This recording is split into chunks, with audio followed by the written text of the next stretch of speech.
So much of what we do, whether through Akira, through Prana, is actually just ancient Vedic wisdom. Yeah. But, finding a new way, like repackaged, rebranded, and now brought back in here. So it's like kind of making the old cool, like, rather than coming up with new, because we're already in a society where there's so much sensory stimulation and so much information download, in terms of this is the new diet, this is the new fad, this is the new movement practice.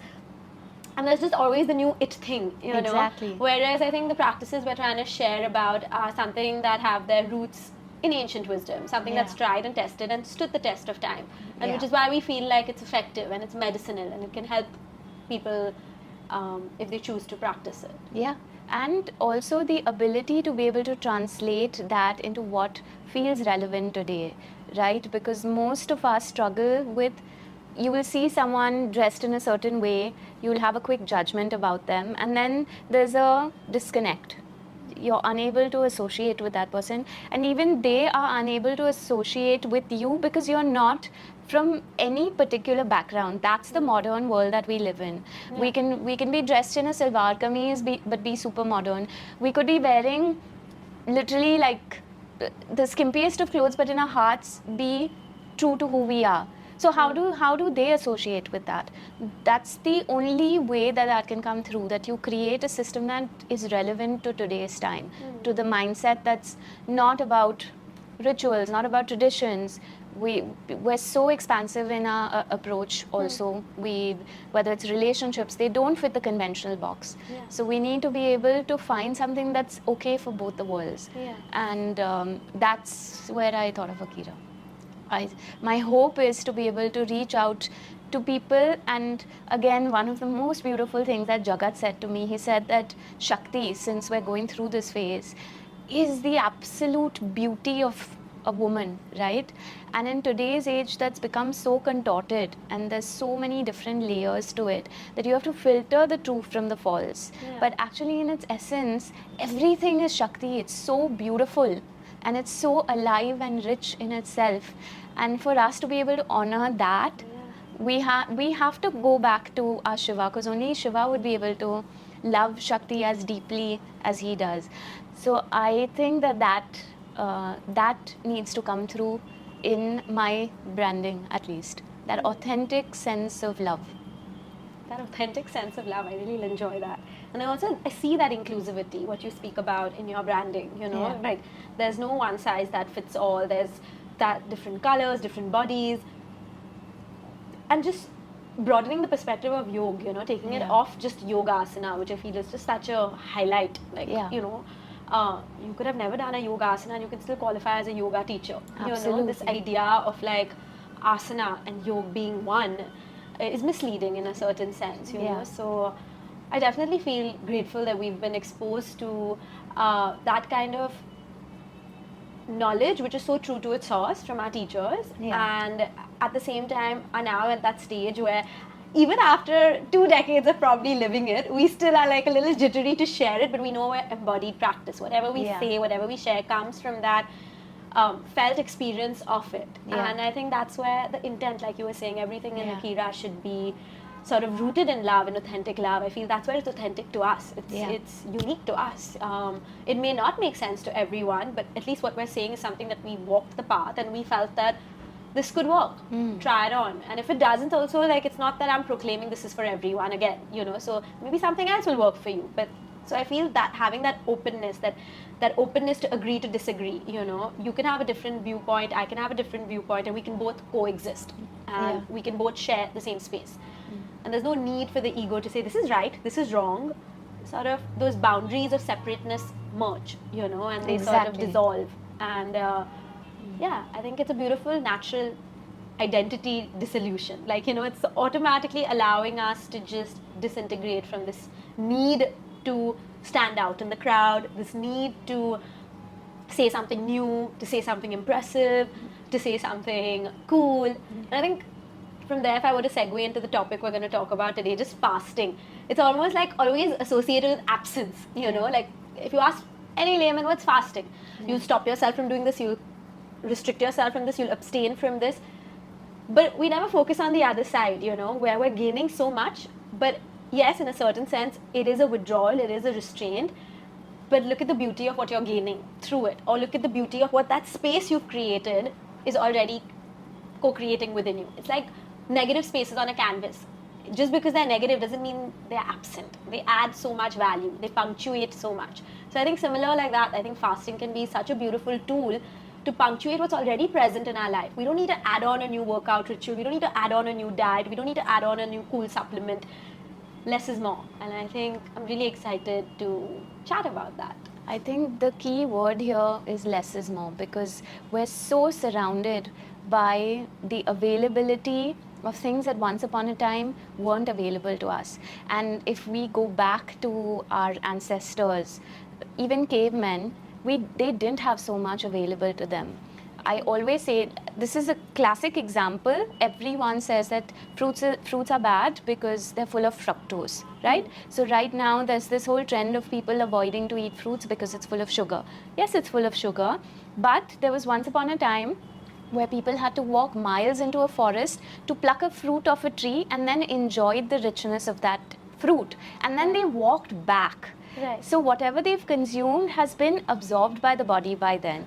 They didn't go down to the fruit wala and buy 1 kilo of apples and then sit in air conditioning and consume those fruits. Yeah. And then complain that they're overeating sugar. Yeah. So there's such a strong imbalance in the system now, and fasting has become like almost like a negative, but it's not a negative. It's a matter of refocusing your attention from excess into what's enough. And I think that definition is what needs to change. That idea that we have in our head that makes us think that fasting is something negative. Yeah. So I love the definition that you have of fasting. If you can share it with us, please. For me, I think fasting is, like I said, a withdrawal, so a restraint of our senses from the external world towards inside, so like pratyahar. And I feel like even in the yoga asana, the yoga limbs, there is yam, niyama, asana, pranayam, pratyahar, dharana, dhyan, samadhi. And it's, I think in itself, fasting is a spiritual practice. You know, the fact that we have to go through asana, pranayam to cultivate that environment where we can fast, true in its essence, not just, oh, I'm abstaining from fruits today and I'm abstaining from XYZ tomorrow. It's sort of taking away, our senses are so constantly stimulated by sensory objects. So taking it away from there and allowing or creating space for it to go inward. And the Hindi or the Sanskrit word upvas also means sitting close to God. So I feel when we do that, we automatically can come closer to the divinity that's within us, that's within each of us. That sense of clarity, most often there's lots of benefits of fasting where people say, I feel mentally clearer. If there's mental fog, it clears out. I feel physically, emotionally, energetically lighter. And while all of those are true, what I think how fasting is effective is living in these big city lives. We're so constantly bombarded with overstimulation that when we create that pause in itself is medicinal. Like those negative spaces we were talking about earlier, where when we just take a pause, it allows for awareness to flow. It allows for things to actually heal, you know, and instead of adding something new, removing something allows for us to come back in contact with something that's bigger, something that's higher, that's greater. And it's again a felt experience. So while I'm trying to verbalize something, I think each of us who've tried to fast have had initially that craving, you know, that desire. Suddenly all thoughts will come up. If I'm fasting from a certain fruit or food, those desires will come up. If I'm fasting from my phone or a digital detox, the desire to get on a phone and talk to somebody will come up. And it just shows you the transient nature of things, right? That everything is impermanent. That thought is impermanent. That emotion is impermanent. And as yogis, we learn to sit with the discomfort. We learn to sit in changing times. We learn to sit with uncomfortable postures. Because when we do that, there's a certain wisdom that penetrates, that allows us to understand that this too shall pass. And not just in words, again, I feel internally felt experience, which brings with them, with it, that wisdom brings with it a certain peace, inner peace. And I think that's what fasting does. It's a fasting, I think, of a heart, you know, where we're polishing our inner mirror so that we can come closer to the divinity that's within us. So essentially, even if you're eating food, it could be a kind of fast when you're mindful of what you're eating, right? Absolutely. And again, Very your food interesting. being a metaphor for everything we consume, like we spoke about, what we're eating through all of our senses. What am I eating through my mouth, through my eyes? What media, what content am I consuming? What am I listening to? You know, am I constantly in an environment that's harsh words, rough language? What am I taking in through the nose? I think in all aspects, food becoming a metaphor for everything we consume, and then fasting becoming any kind of abstinence from that, so that we create space to just check in, to inquire, hey, what's the weather like inside? And I think just that question can sometimes be medicinal. That's so beautiful because it completely readjusts the focus of what we think of as fasting, because I feel like sometimes there's a very strong religious connotation that comes with fasting, and I know this because I do it myself. I'll immediately associate it with religion, and actually now that you've defined fasting for us, there's such a vast meaning to it and there's so much beauty in it that I don't think any one religion can contain that. Religion is probably just one of the means to be able to tap into something like that. Yeah, for sure. Considering we're in Navratri and we're talking about religion and we're also talking about Shakti, what would be your outlook on the divine feminine or Shakti or these 9 nights? What do you think is happening and how is it influencing us? Again, so I think Navratri is an expression of honoring that which is the play of life, right? Which includes everything, the right, wrong, good, bad, the experiences that we like, the experiences we don't like. But all of this creation that we create for ourselves is what the divine feminine represents. Now imagine a world, a life where that play didn't happen. There's so much juice that comes even in experiencing these things. Like we hate feeling low, but there's also part of us that craves that, right? Because that's what makes us appreciate the highs. Yeah. So this entire play and the varied experiences that come with it, that to me is the divine feminine. Rather than looking at it as just one form, the divine feminine is that expression of ourselves, our true selves. And Navratri is about Goddess Durga destroying the demons, which obviously doesn't mean physical demons, but the demons that we deal with within ourselves. And finding conquest over that, to me, is what Navratri symbolizes, the 9 nights. Yeah, so true.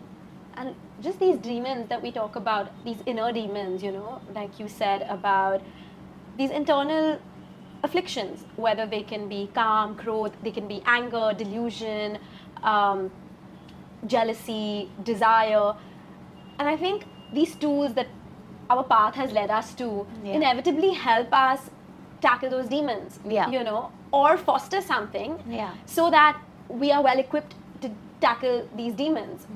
Whether that be, and in a certain sense, whether that be fasting, you know, when you say fasting and tackling our inner demon, I think when we fast, we can be brutally honest with ourselves, right? Because there's a certain sensitivity that grows with it. There's a certain awareness that grows with it, which allows us to be really honest with ourselves. So how would you translate the idea of Navratri into lived experience? How do you tackle these demons yourself as someone who's been working in the wellness field so proactively over the years? Yeah, I think there are different tools from time to time. Definitely Kirtan and Vipassana being something that I really get called out to. And funnily so, because they both in a way are contrary. You think that Kirtan is singing and using your voice and chanting, and Vipassana is silent. It's like, you know, it's a moan. And gets us back to that initial question that you asked me about Prana Kitchen and taking us from, you know, food, which is the grossest aspect of us, and how do we go to the subtlest aspect of us, because sometimes abstinence from food can allow us to come in direct contact with our true self, which is the most subtle form of us. So I feel both of these, again, Vipassana and Kirtan, have helped me sort of anchor myself and come in contact with even my shadow side. So when we talk about Durga killing Mahishasura, the buffalo demon, I feel it's like our heart, mind, our chitta being inflicted by different vrittis, right? We're constantly being affected by different things, and then we're using different tools to combat, different weapons to combat different demons. So again, there's no one fixed size that fits all, but if you, as a yogi, you learn to appreciate the subtler aspects of life, of your environment. So I think when you look at chanting, and I know I'm saying this particularly because I'm aware that our relation actually started off on this note, you know, so I think kirtan will always be something very precious, really, really close to our hearts. It takes me back to that moment in Arunachala where you had your really long hair and your harmonium out and you'd be singing. And little did I know, years later we'd cross paths again in a big city and be trying to spread awareness about wellness. But I feel energy medicine or vibrational medicine, the more we become sensitive towards our external environment, we're able to, our sensitivity grows, and when that grows, we recognize the impact of these mantras or these chants that we're singing, which can, in Sanskrit, these words that we're chanting are, it's okay if we don't intellectually understand them because they are the sounds of nature itself. So by chanting it, we actually embody it. We have a felt experience of it. So it doesn't matter whether you have a good voice or a bad voice. It just matters that we do it, we participate in it. And the process in itself is like clearing out.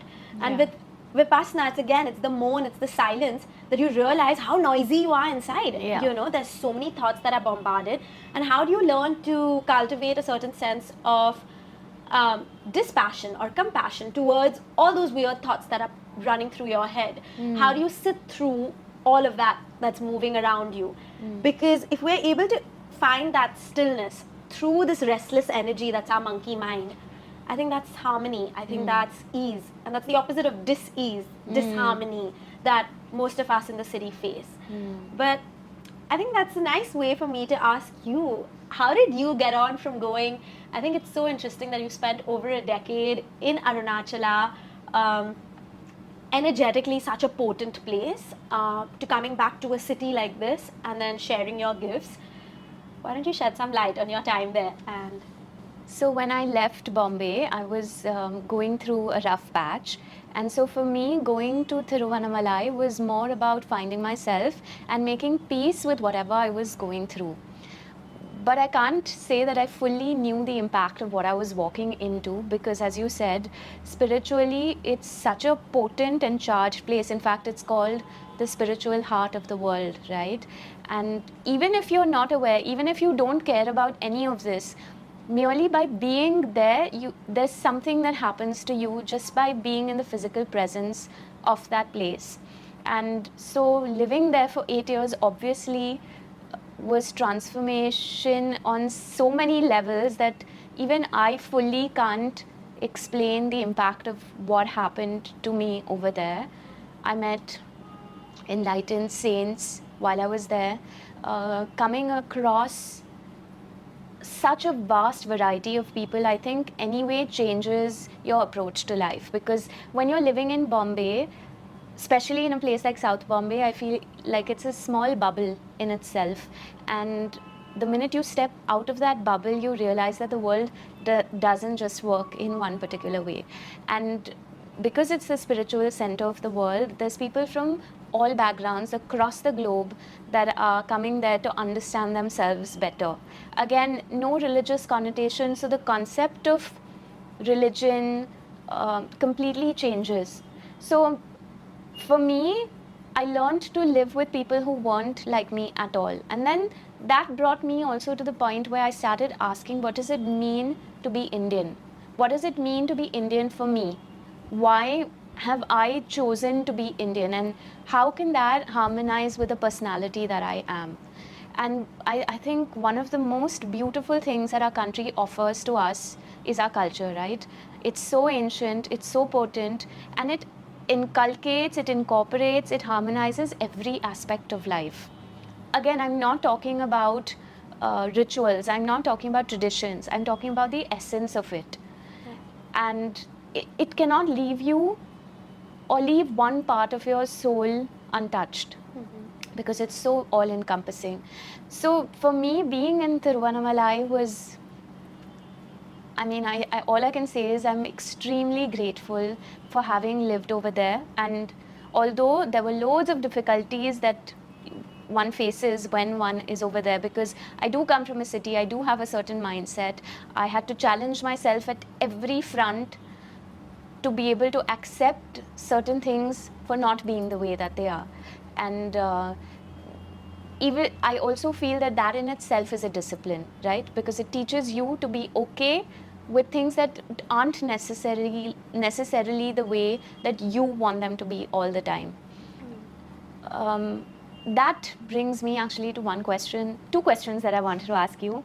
One is about discipline, because again, I feel like that in today's day and age, everything is about being trending and about being cool, and discipline somehow pushes the person aside. It makes that person not cool. But actually, discipline is a beautiful thing.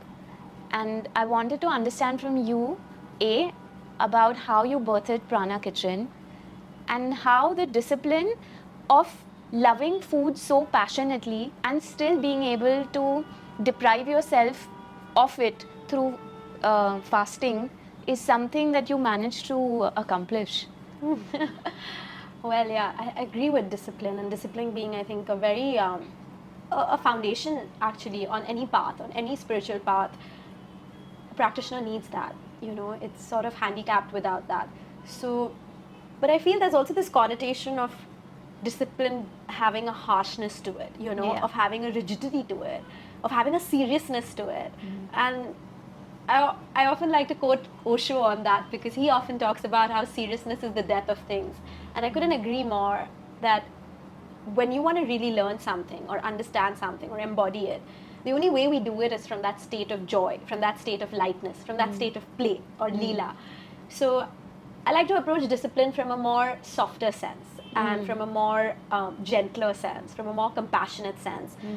And I feel Prana Kitchen being an embodiment of vegan lifestyle, it's not, vegan comes down to, again, ahimsa, non-violence, not just towards other sentient being, but what happens as a byproduct of that, you're able to hold more love for yourself. And I think that's where it becomes easy for me to stay on the path, if I may say so. So initially, yes, the first few steps were hard, probably like eating vegan foods, opting for vegan clothes or materials. Yes, it's challenging, it takes a little effort.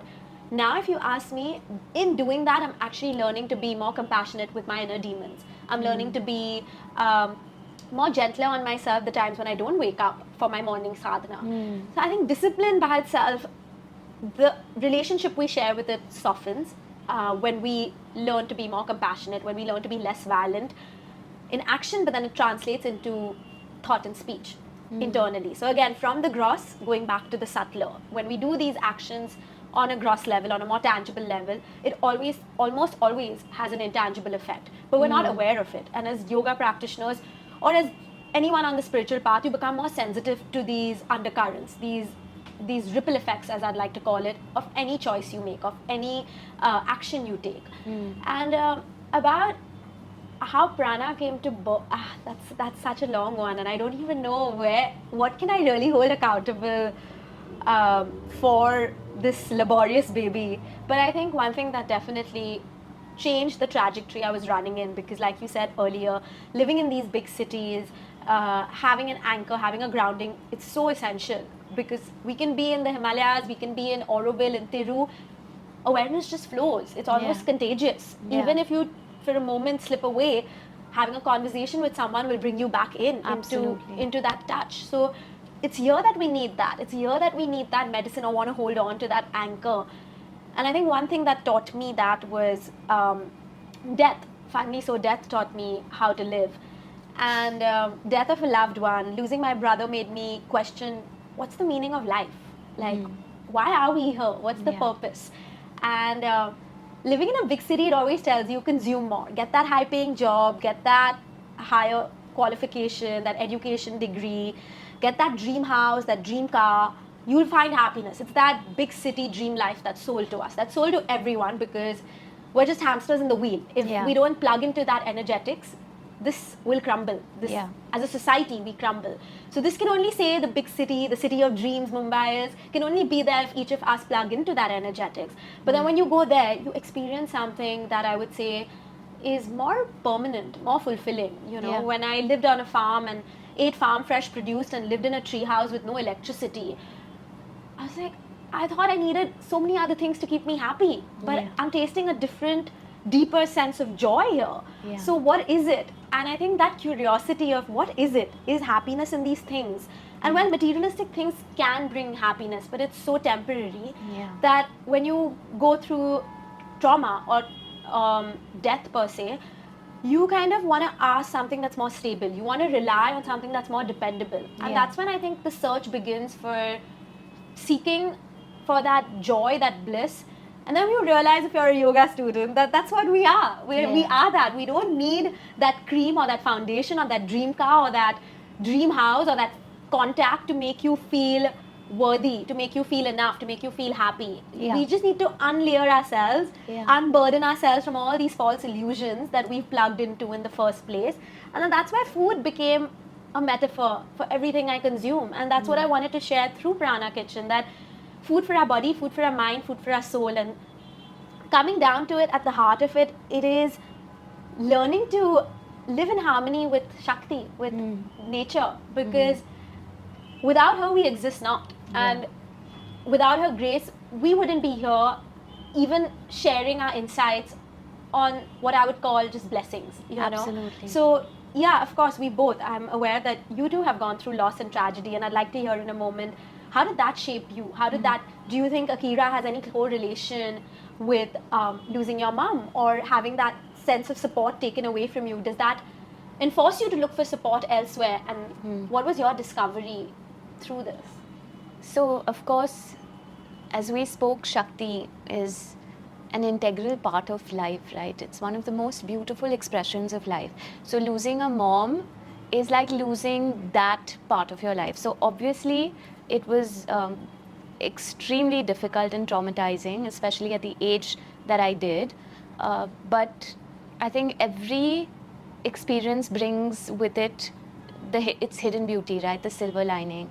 And for sure, the birthing of Akira starts with that, because for me, that experience completely changed the person that I am. I mean, I was a quintessential South Bombay girl, and to experience that taught me that life is not permanent. And that's one of the reasons why, even though, again, I may live a life of such discipline on every front, whether it's food, whether it's mental, emotional, I love life so much. And it's because I know that this is a temporary experience. And for me, I love it to such an extent that sometimes I don't realize that other people don't have that privilege. They don't realize that life is permanent. So they have a lot more resources at their disposal, but they're unable to appreciate that. And for me, now, having whatever I do actually makes me feel like a queen all the time. That's why, although we call it fasting or we call it a discipline, it's actually nourishing you a lot more than depriving you. It's just making you realize the value of the things that you have. So, for sure, it was a traumatic experience, but I think you and me sitting here right now is a validation that no trauma is a waste, and no trauma actually leaves you broken if you truly look within and allow those challenges to mold you as a personality. So Akira for sure is an expression of that, and that's why my primary goal and will always be to bring my most authentic self to the table. Always through Akira. That's what my brand will continue to represent to the end of time, the most authentic expression of myself. Yeah. That's so beautiful. Thank you for sharing, Ritu. Thank you. Having spoken so much in depth about the philosophy and the essence of fasting, I want to ask you to translate into living reality for someone who is part of this societal structure, how they can implement these things in living experience. So I feel fasting is again a practice you cultivate over time. It's like pranayama. On day one, it's going to be challenging for anybody. It's through repetition that it's going to get easier. It's going to become more accessible. You break your own myths, your boundaries are in the mind. So you actually learn to become friends with your mind and then learn to sometimes surprise yourself. That's beautiful. So whether that be getting over a smoking addiction, or for me personally, getting over cravings for sweet treats and cakes and desserts, well, I've noticed that when I tend to eat those foods, I eat them really fast now because there's guilt and shame associated with it. And I think for each person who's actually smoking or drinking, at the heart of it, they know that this is not right for them. This is not healthy for them. They still choose to dwell in ignorance for that momentary period and say, it's fine. I'm just going to do it. It's going to happen. And well, that approach is okay, but it's exhausting. There does come a time where you're like, I've had enough. I want better. I want to experience better. Like you earlier spoke about Akira being birthed from that space of celebrating life, life in its authentic expression, just saying yes to it and allowing it to move through us. A lot of us don't have the privilege of even experiencing that. Again, tying back to what you said earlier, we may have a lot of tools at our disposal, we may have a lot of resources at our disposal, but how many of us really go down this path? Not many. And often, for us too, I think tragedy is what broke us, but that's how the light got in. That's how the desire to question something bigger, to look for something more satiating, because that's when we realize that high-paying job, that college degree, that big house, that dream car is not cutting it. And it's not enough. Yes, and we're not saying not to enjoy those things. In fact, if anything, we're learning to appreciate and enjoy it even more. But even when it goes, we're okay with that. To be able to accept that both is fine and both is a part of life. I think that's the hidden beauty behind it. And that's also where, whether you talk about smoking, whether you talk about drinking, whether you talk about someone who loves food, right? We live in a city where food is a business. So it's thriving all around us and we're blindly following it without understanding what it's doing to us. Also, that's where this awareness becomes a tool to be able to appreciate it when it's there, but also realizing that that's not the be-all and end-all of it. That's not the only joy. That's great when it's there, and it's also great when it's not there. Yeah, and I think that in a certain sense is the duality of life, right? Well, we have come here very well having to experience this 3D reality and all its materialistic pleasures while still being spiritual seekers. So at the heart of it, understanding that there is a form that goes beyond this. We may call it formless, Paramatman, Atman, whatever name you want to give it. There is something that goes beyond this, and that's the same kind of duality that exists. The more we operate from the mode of ego, there's going to be rag and dvesh, there's going to be aversions and attractions. If I ask you to describe yourself, the top 3 things you're going to tell me is, I like this, this, this, and I dislike this, this, this, and that's how you describe yourself to me. And then that's why there's pain, because the minute you do something that's not in alignment with this description, there is an inner pain, oh, how did I do this? Like, I'm no longer, or for me, if I'm vegan and I'm suddenly indulging in a cake that's not vegan, how can I do this? But what was the heart of veganism? Compassion, ahimsa. Am I being compassionate with myself when I'm choosing to eat this non-vegan cake with so much anger and self-guilt?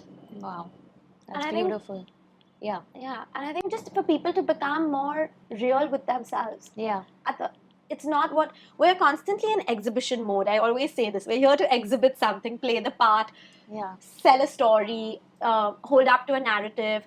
But how often do we really ask ourselves, is that something that's really true to me? This is one of the reasons why fad diets or any kind of diet doesn't work in the long run. The only thing that's going to happen of it is temporarily you might feel some sort of way, but then over a period of time, the closeness you feel to it is as much repulsion it'll cause in you, because you're suppressing all of this and you're forcing yourself into something that you don't really want to do. And eventually that'll just go the other way. I agree. That makes total sense. I don't think from a space of discomfort you're going to birth joy. And if I'm going to be supremely unhappy subscribing to a certain diet plan, even if I get that size 0 figure of mine, it doesn't guarantee I'm going to feel good in that. Yeah. Yeah. So I think that's very relatable, I think, to people who hit the gym or who choose a certain diet plan. I think it's essential to ask your why, to get in touch with your why. Yeah, why you're exactly. doing what you're doing. What is your lens? Yeah. What is your purpose here? Yeah. So even if you're following a certain diet over a period of time, to recognize or see it from the perspective of, hey, I accomplished what I did, but then also in the larger scheme of things, what is this teaching me? Like, Yeah. if I'm depriving myself and I'm doing it for that period of time, then I also know I actually can do it for a greater period of time. True. And the minute you recognize that, then the dependence on that particular obsession would die away. True. And just redirecting, right? We often focus on what we're not allowed, or even in fasting, we're looking at it as an abstinence, you know. Yeah. So redirecting that energy or substituting it with something that's more fulfilling, that's bringing you joy. So you tweak your diet, you eat the things that are maybe your don'ts, but then when you're doing the ones that are your do's, just do it more intentionally, do it more mindfully, and you start recognizing the do's are actually also serving an inner purpose. They're here for something. We have to learn to coexist with both of this. Like we said, the demon and the light are both within us. Yeah. The demon is going to birth the weapon that's going to kill it eventually with time. Yeah. Also, that means that even if we're eating that cake, we're not hating ourselves for that cake, but we're also recognizing what part of us wants it, and then being able to gradually disassociate with that. True. And I think it just falls away. I feel when there's awareness is such a potent tool. It's like the sword of knowing or all knowing, you know, when that hits through, it no longer, it's a marginal utility factor, you know. I can keep consuming it blissfully unaware, and I think it's bringing me joy. But the day I turn my light to it and I just enjoy it, maybe just that one slice of pizza is enough. I don't need 6, you know. And I get so much joy from just savoring that one slice of pizza with complete mindfulness. Yeah. And then you're like, oh, okay, I can do that. I can maybe from time to time, occasionally cheat and eat that pizza. At the same time, continue to have my healthy diet plan going on simultaneously. You know? That's very interesting. Also, then you're no longer not okay. I think the problem, as you said, is guilt. The problem is, and I know this because when we smoke, more than the smoking, what's harming me is the guilt and me wearing myself down, saying, hey, I'm doing the worst thing, but I'm still smoking. For sure. And each one is actually pushing the other. For sure.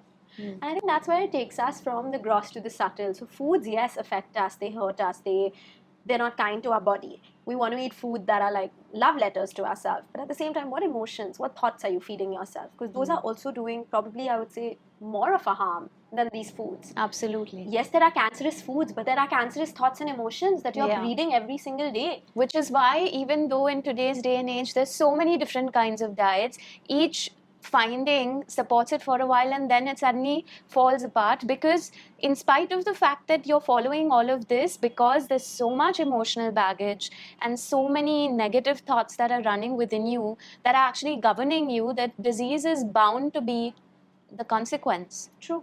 I agree. So before we end, I want to ask you one last question, and that is, what to you is disease? Disease, as the name says, it's just unrest. It's a certain sense of restlessness that we come in touch with, that we can experience at the grassroots level. When I crave for that cigarette, or when I crave for that company of a friend, or when I crave for that hug, or when I crave to just run away to the mountains, there is a certain feeling of I am not okay with whatever is happening right now. There is an aversion, if I may say so, to whatever is experienced in our physical reality. And the opposite of that is when ease, moving with grace. And to tie in today's topic, when we allow ourselves to rest, when we allow ourselves to pause, when we allow ourselves to fast, our bodies naturally know how to heal itself. It's this that comes in the way of it. It's our mind, it's our thoughts, it's our emotions running wild. So I think just, yes, being compassionate with ourselves, but that's a journey in itself, you know, and taking that first step towards that journey, whatever that may look or feel like for each individual. It may look very different. For someone, it may be a self-care routine that prioritizes food. For someone, it's rest. For someone, it's dressing up and going on a date with themselves to a place that they've always wanted to go. It could look like anything. But at the end of the day, taking that first step to feel more in alignment with their higher self, to feel more in connection with something bigger. And for me, nature is the best healer. So if you don't know where to start, just go on a farm, go to the mountains, go in a river, and you will know it. You will feel Shakti's force, and she will bestow her grace on you. It's inevitable. Thank you, Paro. Thank Thank you you, so much. Ritu. This was extremely beautiful, and I It was so loved. insightful. I really enjoyed the process as well of chatting with you, of getting to know um, your intention behind Akira, your ikigai, understanding you better, even though we've shared this journey For such a long time. Yes, yes, there's always something to learn. And hopefully we get to do this soon. Thank you. you.